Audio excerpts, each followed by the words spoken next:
Welcome back to A Bite from the Money Sandwich, where we provide practical and easy to understand tips and ideas on how to manage your money better so as to let you retire with comfort and on your own terms.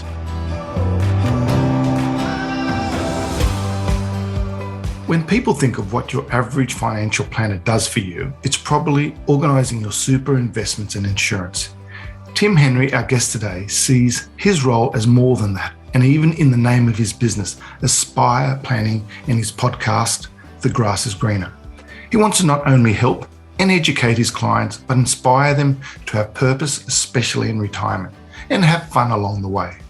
So looking forward to having Tim on our show today to hear his thoughts and some tips to help with your money and finances. Well, welcome, Tim, to our podcast. How are you going?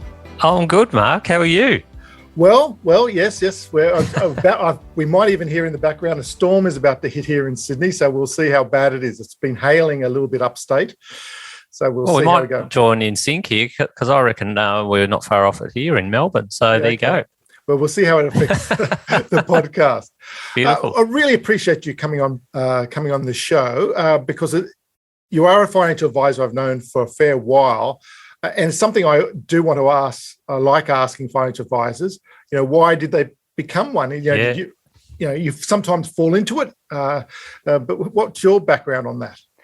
Well, it was an interesting background because I had worked in finance and I'd studied banking and finance. I always had a vision, or when I was a younger person, that I wanted to be a foreign exchange trader, and it was only because I just worked in the bank and all that sort of thing, and I thought I'll study it, and it looked really cool. But when I actually got closer to it, it actually looked really boring and I spoke to a couple of guys who were traders, and they said, well, yeah, we don't really get a lot of autonomy. We just get told what we have to do every day, like the analysts work overnight, and we just got to follow that script, and it wasn't exciting as what I thought.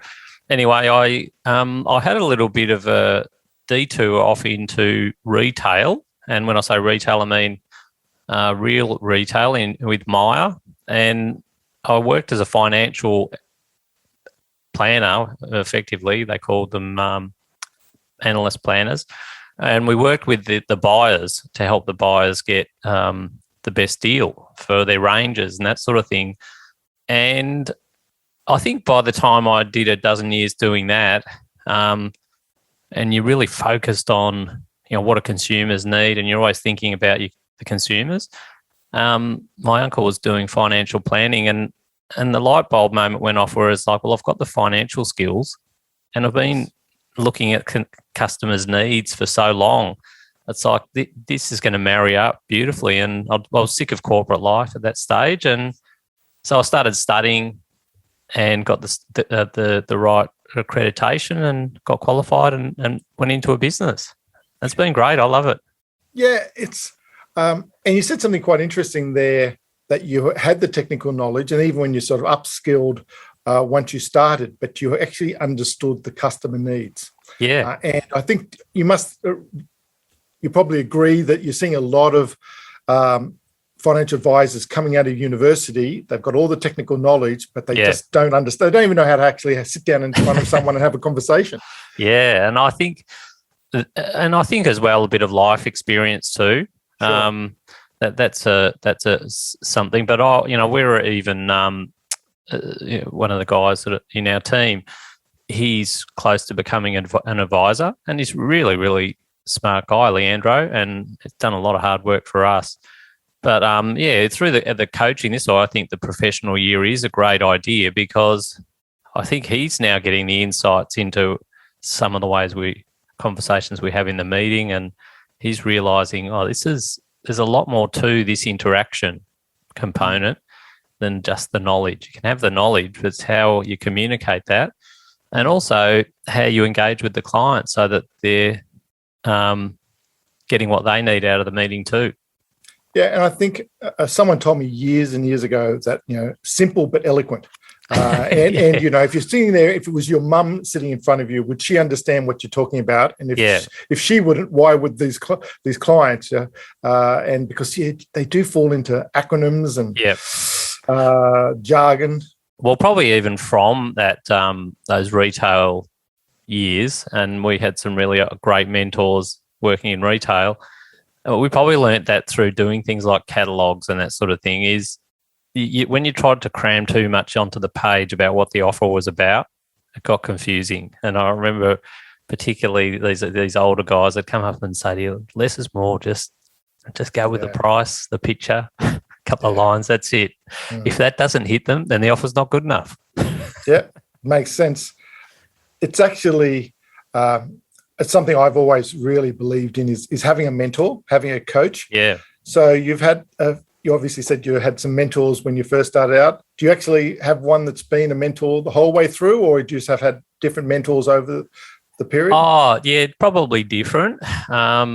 Certainly back in those retail days, I had one mentor in particular who he's just a very he was one of the buyers that I worked with, just a really, really smart guy about how to create an offer and how to communicate that to consumers and that sort of thing.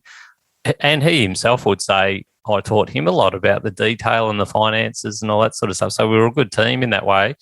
But yeah, I think you sort of come into different aspects of your life sometimes. And when you work with people that have such an instinctive knowledge on something, you realise, oh, I've got a lot to learn. Sometimes you might come in and think, well, I know what's going on here. You spend a bit of time with people like a mentor, and it's like you start realising what you don't know. It's quite huge. It's quite huge, exactly. So it's great. It's a great, I think everyone needs some sort of mentor, don't they? Yeah, I think, absolutely, for business, for work, to grow, to always have someone who you can just bounce ideas off. But I actually just think in life now, I just think there's a lot of people, you just need someone who's, as you said, got a few runs on the board, bit of life experience, and has been there. So, you don't have to basically reinvent the wheel. Yeah. And I think as well that the thought process of a mentor, and instantly you'd think would be someone that's older than you, that's got more experience, but that doesn't have to be the case. It can be just someone that could be younger than you who just is really skilled at a certain thing that you're a bit weak in, and they can really teach you so much. Yeah. So now you've become a financial advisor, and one of the reasons I was keen to ask you on to the show was that you're not your typical financial advisor. Let's just put it that way. Tim, you've got the podcast, The Grass is Green, and we'll talk about that. But one of the things is just even in your day-to-day, is it Aspire or Aspire Financial? I suppose it's Aspire.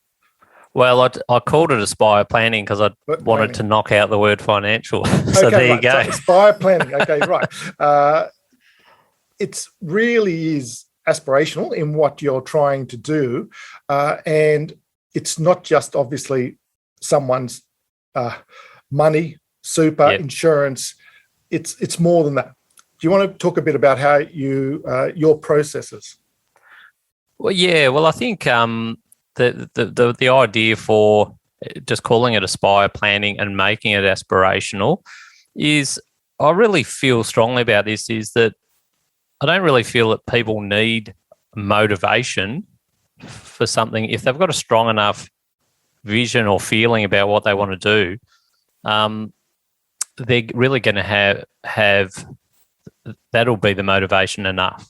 And I think when I first started in financial advice, I saw we were doing a lot of great plans for people, but I didn't always feel like they were that emotionally invested in the plans. Like you could tell it would help them. I didn't really always feel like they realised how much we'd help them. And it just, after a number of years, so we need to try and change this up a bit. And if we could create a process where people are becoming far more engaged in what they're wanting to achieve, and we're really then playing the secondary role as providing those vehicles, then they're going to be excited about that, what we're doing for them, because they're really emotionally invested in it. And so that's what we've really set out to try and achieve in our business, is to set up processes that create that. It hasn't always been easy, but but that's what we've tried to do. I think I think that's really, that really resonates with me, because I know when you talk to people, and you can just see it in their faces, can't you? Yeah. That, we're going to help you pay off your mortgage, or we're going to help you have enough in your super, or get you but really what they're desperate for is in a certain period of time to go to Machu Picchu. That's what it's something that you can get emotionally invested in. Okay, if we get you to help you to get a plan to that, as well as all the other stuff, because it is important. You need to, as you said, get people emotionally involved. And I think sometimes if the feeling like, and I wonder often whether that might be one of the limiting beliefs for people to come and seek financial advice, is they're going to think, well, these guys are just going to close off anything that's fun and tell me I need to be responsible. And so I think what we're trying to say is, well, have it all. Like, actually work out what you want to do. Let's put in plans to do that. And along the way, if you're having fun and you're being semi-responsible behind that as well, then surely you're having a great time. Yeah. And there is a few negative connotations around things like budgeting, even retirement, because I enjoy work. Why do I need to have retired just because I'm now 65 or such? So let's go down that a little bit more. I know you have this retirement readiness quiz that is that I actually, you were kind enough to let me go through it, and I found it really engaging and really informative. So yes, if you tell us a bit more about that. Tim. Yeah, well, we've done a couple of programs in our business that to try and help, I guess, with this vision, because we can create the financial strategies, but we found people are coming in. Sometimes they're so busy or overworked or overwhelmed. They're sort of coming in with a blank canvas, saying, "Well, I don't really know what I want to do yet." Sure. So we needed to inspire them in some way, and so we did create a program called the Dreamcatcher program. That's more of a life vision program, and maybe it's a little bit tailored to the younger cohort of our clients. And then I met through this process a lady by the name of Natalie Yanchatonsky. She runs a business called Full Time Lives in Sydney, and she runs programs for people who are transitioning from full-time working into what she calls full-time living. She refuses to call it retirement. And she studied many people, hundreds of people, and interviewed them and asked them questions about what worked when you retired, what didn't work. For some people, their initial crack at retirement was a failure. They fell in a hole. And she started to piece together the things that seemed to be the keys to success. And so she created a program around that. And that program starts with that retirement readiness quiz. And what she really built was that there's 6 areas transitioning into retirement that you really got to start thinking about. And if you've got good plans or you're working on those areas, you're probably going to have a nice, smooth transition into retirement. If you're lacking in some of those areas, you could be headed for a little bit of a brick wall once you retire, or fall in a bit of a hole in that area. So the retirement readiness quiz that we send to our clients really just gives them a score in those areas. And the areas are, do you want me to go through the areas? Sure, yeah. They're of interest, I think, because it has come with such, it's not just like she plucked those areas out of her hat. She did it off a lot of research and consumer consultation. The 5 areas actually are purpose. So understanding what makes you feel valued and fulfilled.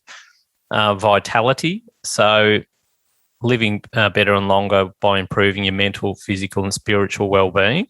And I think as you go through these, you're sort of imagining, I quite often imagine someone, they've got their family sort of grown up. They've probably worked really hard, maybe sacrificed a bit of their own life in that. And some of this is piecing together, getting reconnected back into your own life, isn't it? Community is a big one, and she puts a lot of emphasis on that because she says particularly guys could be guilty of extracting themselves from the community if they're working really hard. And so they've got to reconnect before they retire. Yeah, I can just on that, because that's something I really learned by doing your quiz. My four were always, of course, there is the financial, but health, what's your new challenges, and your relationships. But she brought in community, and not just your own community, but how are you going to go out and help the community? And two people I've actually interviewed who have retired, and both have exactly said that they got back into their community, and really it's meant a lot to them. Yeah. Well, that does feed back into purpose as well, because through the process of doing these programs with our clients, and I must say I don't run them, but we've worked with people who do run them, and they're really skilled in these areas. But one of the things that I've learned about purpose is that we are naturally wired to get fulfillment from helping others. And so there was a great video I watched recently where it was a marathon runner. She was running in the Boston Marathon, and now she was in the elite group that was trying to win it.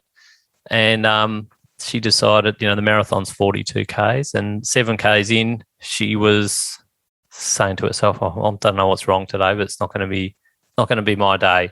Legs are gone. I'm not feeling good. And so she had a mate that was in this lead group too, and it's obviously hard to drink and run so hard and all that. So she said, I'll run alongside, and I'll help her out for another 10 Ks and give her some drinks and that.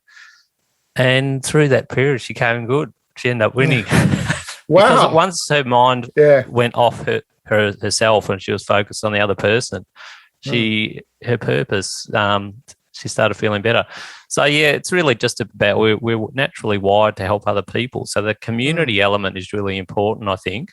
The wealth is a big one, and obviously that's one that we've always played a role in, Mark, making your money go as far as it needs. And I think when a lot of this retirement readiness is, there can be a lot of stress around that, can't there? If people are feeling like they haven't got enough.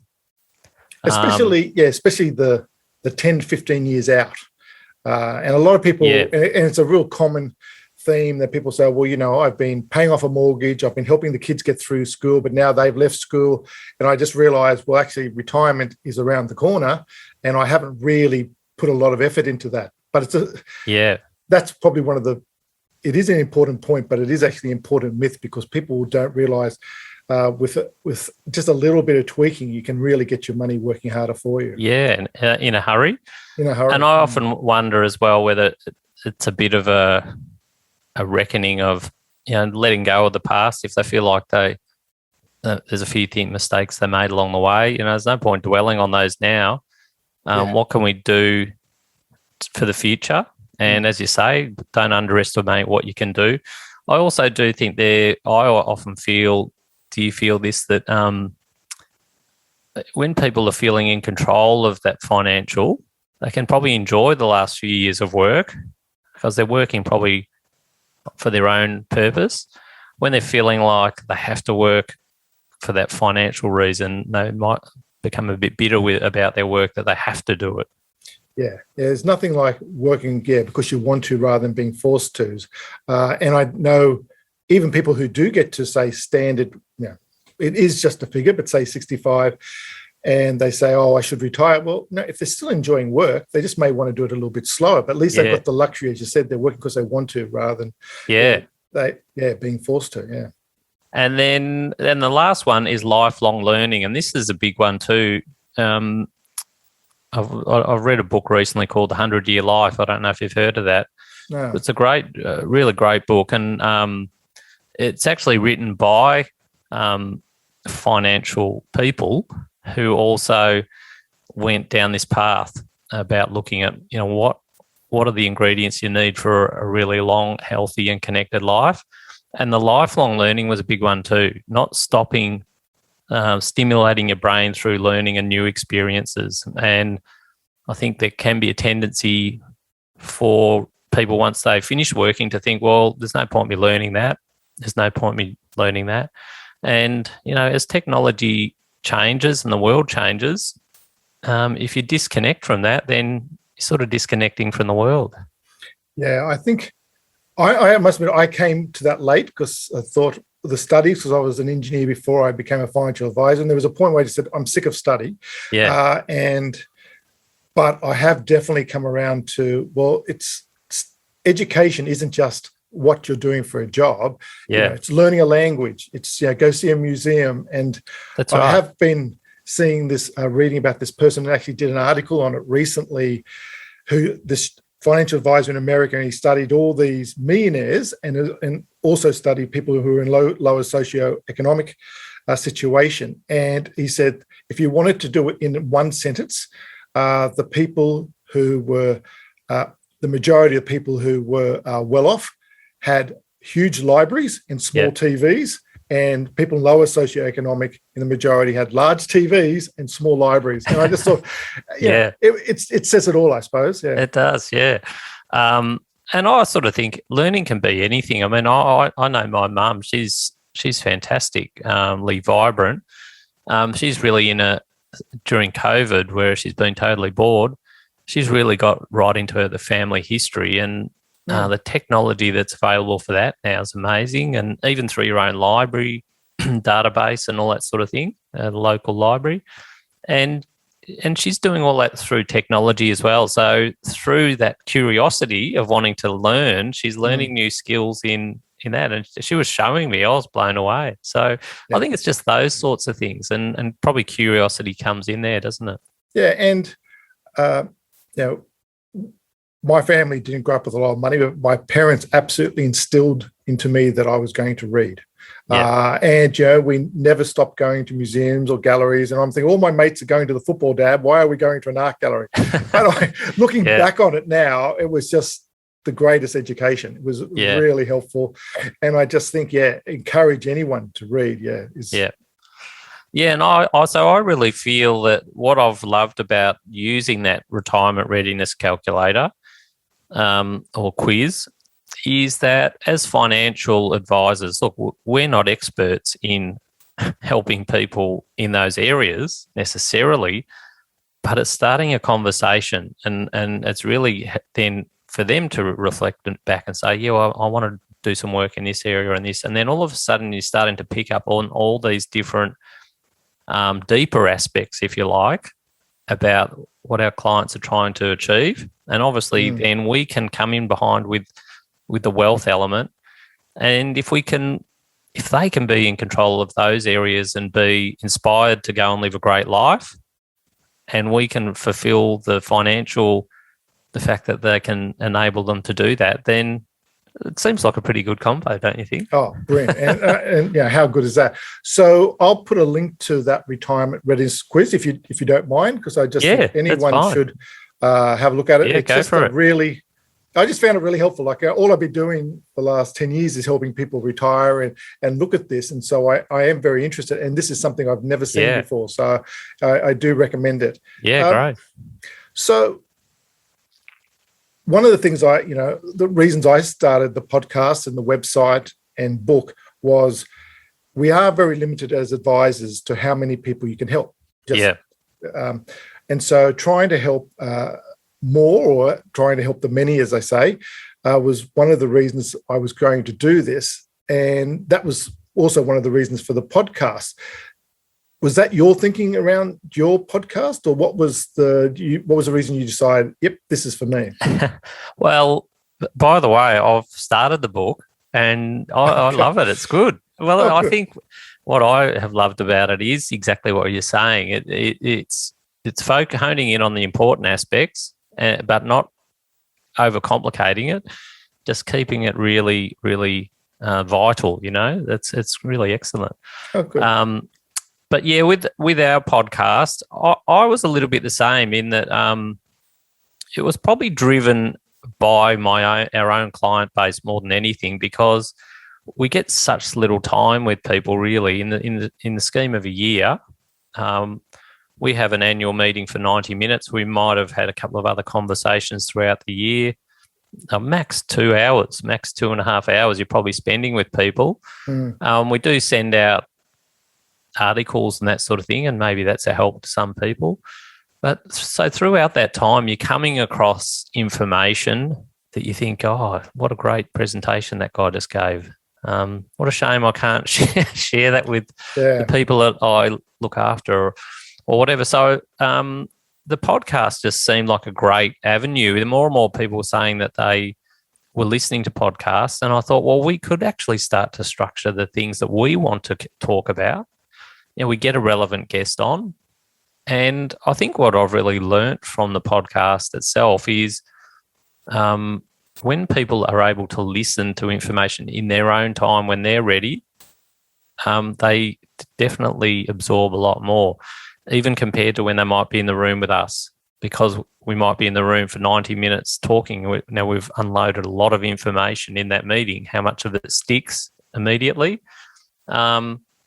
Compared to, I've had people come back to me and say, "Oh, that was great about that podcast on super, for example. I really learnt a lot." And it really does make you think, because you think, well, most of those concepts we've been covering with you for many years in our meetings, but there's something different about the fact that they were able to listen in their time and take on the information. Yeah, no, I think you make some really good points there. I just think we are very lucky as an industry and a profession that, we get to hear some amazing speakers. Yeah. I was lucky enough to go to some conferences overseas, and I just thought that, why it would be wonderful if my clients or people I know could hear from these, and podcast is a good one. I hadn't actually thought it from that point of view, but being able to have those, and they can also listen to it at any time they want. Yeah, so that's what I mean. Yeah, so when they're in a good headspace to listen, and we've all had the client meeting where, the one that it's even been interesting with COVID, I think, because we're doing so many more virtual meetings. And I compare it to, say, a meeting that could be pre-COVID at 4:00 in the afternoon. Both husband and wife are coming from work. One's stuck in traffic. The other one's getting irritable that the other one's late. They're looking at their watch because they've got to pick up their kids from footy training at 5:30, and how long does this meeting going to go for? And the whole thing's just not always a great environment. Whereas I've even noticed in the virtual setting, they're both at home or they're virtually coming in. Everyone's more relaxed. And so the podcast is a similar thing. When you can do it on your own time and be relaxed, it's probably a great way to absorb info. Yeah, I just think it's just, well done, because we do need, as a profession, to think differently. We do need to be able to get the messages out differently. And podcast, if people are listening to podcasts, well, why wouldn't you take advantage of it? Yeah. Go on. Oh, I think the other thing I was just going to say is it hasn't always been easy. We've just described that aspirational and putting the aspirational out there with the financial. And I know that with some people we've dealt with over the years, and when we try and explain that, you can sort of see them running through their head saying, well, you're just a financial person, so why are you talking about this other stuff? And I think the podcast as well, is because we jump back and forward between the two quite often, I think that as well is starting to paint a picture for people to say, oh, I can now understand how all these things are interacting. And because it's a bit of again, it's more relaxed. Episode after episode just builds on the other ones. So yeah, it's I think it's good for talking about bigger concepts. Yeah, and I think and I understand, some clients just say, well, you're here for the financial, just look after my investments or get my super organized. But really, we're not doing our job properly if we already know that, by the time at the 65, yes, financially they're okay, but they're just not ready. Yeah. I've seen it in my own family, just my father-in-law he just should have worked to the day he died, but he just thought, no, I was told at such and such age, I've got to stop. And he just was lost financially fine. Yeah. My mother-in-law, on the opposite, had joined every social group and absolutely had a ball. Retirement was perfect. So, having that type of conversation with your clients, while they may not understand why, it I think, as you said, the podcast, if that's a great way for them to get that light bulb moment. Oh, okay, now I know why he's talking about that. That's right. Yeah. One of the things I like to do is, especially as a financial advisor, and you're helping clients every day, is you would have reoccurring things or tips that you find and help with your client. Yeah. I've asked you if you wouldn't mind preparing 3 tips, and we'll go from, say, your third to your top. Would you mind, telling us great. What tips you have? Well, you already touched on one of them earlier, which was great. Great work there, Mark, that you brought that in. But the third one, I was going to just mention the word budget. And I think there's a bit of a misunderstanding of the word budget. When people hear the word budget, they think restraint. I think even someone described it as, if you describe it as an adjective, it's like a second-rate sort of cheap. It's a budget item. And I just say to people, it's nothing more than an estimate of your spending. So just think of it as that. And I quite often say to people too is, rather than thinking of it as a restrictive thing, what I'd love you to do is put down your hand on heart. If I spend what's in that budget, I really don't need to spend any. I shouldn't need to spend any more. We want that number that if you overspend to that, you've really gone over. And for people to think of their budget as something they're in control of. If they want to spend the money, spend the money. All we'll spit out the other end is, does that still work to your bigger plan or not? If it doesn't, then it's going to require you to make some choices. So I think I often think budget, people think, it means I have to cut back. But I just think all it really is just an estimate for you to keep track on. Yeah, I've had people say, you're just taking the fun out of life. That's a bit drastic. But, but I think you said the word control, and I think that's the key.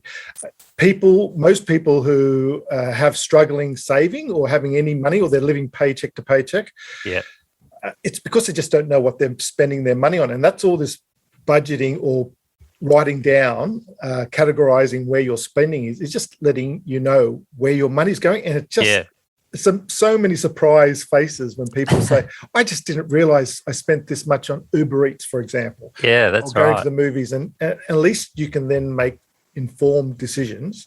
And you can say, I don't want to do any of that, or don't want to make any cutbacks, but you at least know what you're spending your money on. Yeah. Yeah, and I think I love about the budget is for people to really be at peace with that budget, not be feeling like they're sacrificing too much for themselves. You've got to be at peace with it.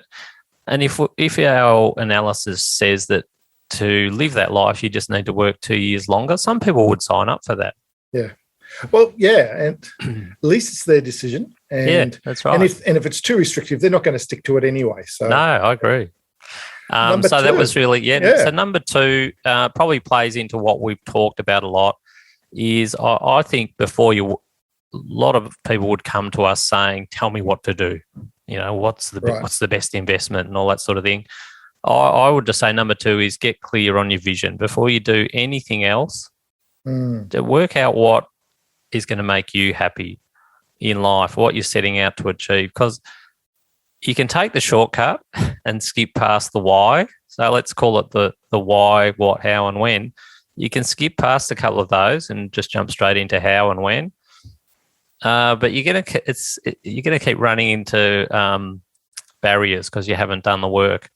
If you start with what you really want to achieve and why it's going to make you happy, I think the vehicles will start to select themselves, and you'll start to work out what you need to do to get there.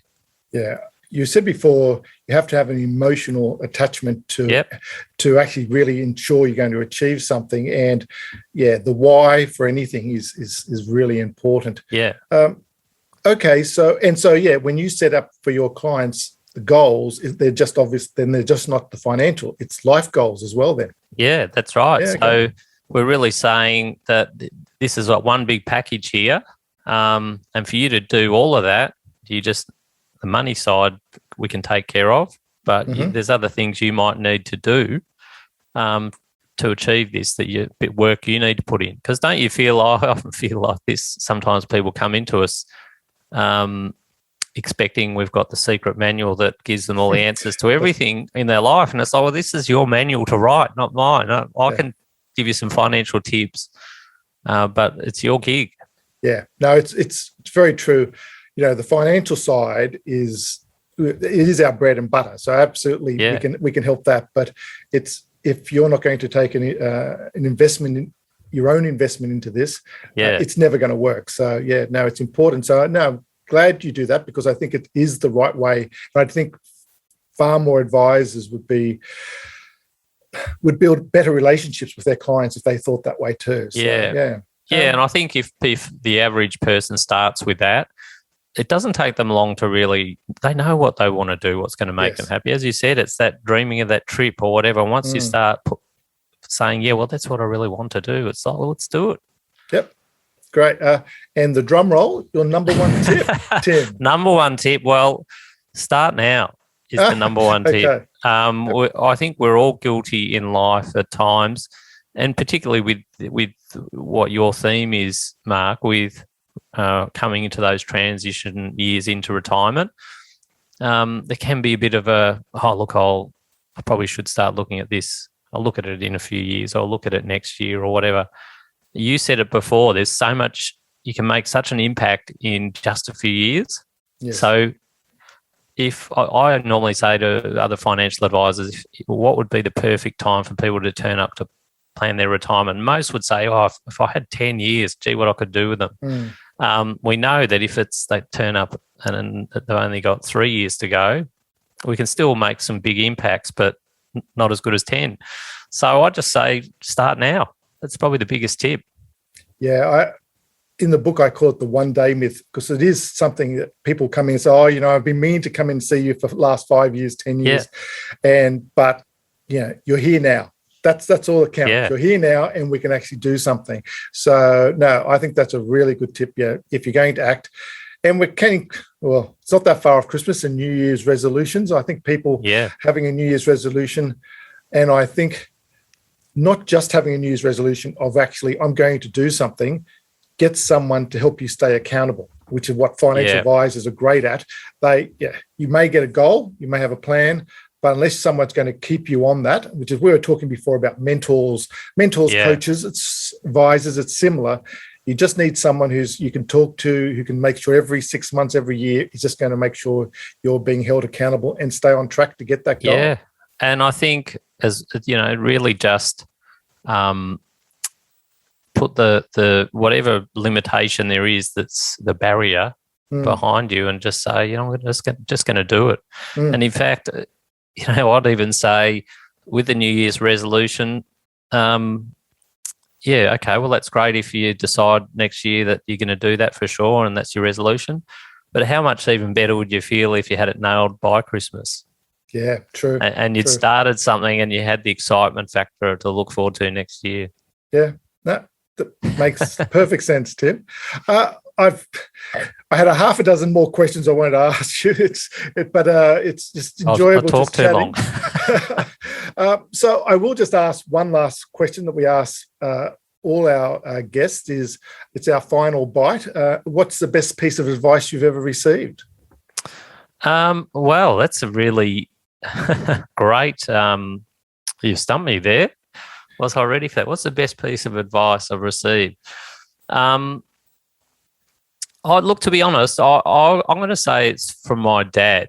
I go back to a specific time in my life where I was under 30, and I had these plans that I was planning to take off overseas and all that sort of thing. And I got this big promotion offer at work, and I knew I was going to leave later in the year. I hadn't told work this yet, in about 6 months. And it was a big pay rise, but I also knew that they were going to spend probably the 6 months training me, and I was going to leave. And I had this real quandary, and I said, it'd be great on my CV as well. And I sat down with my dad and just said, I just don't know what to do. And he said, you just got to do the right ethical thing and tell them you would have loved to take the job, but what your plans are and why you wouldn't. And it was just a great ethical piece of advice from him. And later on, when I did I did my trip overseas, and then I came back to Melbourne, I went to a job interview, got a great offer for a job, and they wanted a reference, and I gave that guy who I'd told, and he gave me the most glowing reference. And they said, "We've never heard such a glowing reference," and it was because I'd done the right thing. And that was just a great piece of advice that my dad gave me at the time, because I was really tempted to take the money and get that job on the CV. Tim, that's a great piece of advice. And for thinking on the spot, that's exceptional. It's been really good having you on the show. And I'm sure the people who are listening have got a lot out of it. And just thanks again for being on the show. Oh, thanks for having me. I'm really enjoying the show. So thanks. It's good. Okay. Bye-bye. I hope you found that of interest, especially those contemplating retirement and seeing that retirement is more than just the numbers, as we need to know what our purpose and next big challenge will be, and the earlier we think about it, the better. If you would like to try Tim's retirement quiz, please log on to aspireplanning.com.au. Want more practical, easy to understand tips and action lists to help with your money stuff? Buy my book, The Money Sandwich. Available now on our website, themoneysandwich.com, as well as major online retailers. As with every podcast, this information is not advice, as not personalised to your own situation, and past performance is never guaranteed for the future. What we are trying to do here is provide tips, coaching, and education to help improve your money knowledge, which we believe can only be a good thing. See you next time when we take another bite from the Money Sandwich.